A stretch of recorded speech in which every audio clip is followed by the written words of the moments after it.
আসসালামু আলাইকুম ওয়া রাহমাতুল্লাহ। আপনি কি জানেন একজন মুসলিম প্রতিদিন ৫ ওয়াক্ত নামাজের আগে অজু করেন? এই অজু শুধু এবাদতের প্রস্তুতিই নয়, বরং শরীর ও মনের জন্য নানা সম্ভাব্য উপকার বয়ে আনতে পারে। অজুর সময় আমরা হাত, মুখ, নাক, মুখমণ্ডল, বাহু, মাথা এবং পা পরিষ্কার করি। এতে দিনের বিভিন্ন সময়ে জমে থাকা ধুলাবালি ও জীবাণুর একটি অংশ দূর হতে পারে, যা ব্যক্তিগত পরিচ্ছন্নতা বজায় রাখতে সাহায্য করে। বারবার হাত ধোয়ার অভ্যাস সংক্রমণের ঝুঁকি কমাতে সহায়ক হতে পারে। মুখ ও নাক পরিষ্কার রাখাও শ্বাসতন্ত্রের পরিচ্ছন্নতায় ভূমিকা রাখতে পারে।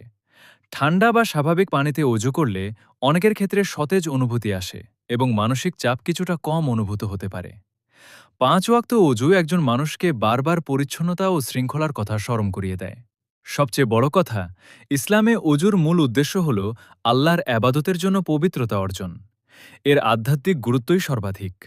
স্বাস্থ্যগত যে কোনো উপকার থাকলেও তা অজুর মূল উদ্দেশ্য নয়। আল্লাহ তাআলা আমাদের সবাইকে নিয়মিত অজু ও নামাজের মাধ্যমে তার নৈকট্য অর্জনের তাওফিক দান করুন। আমিন।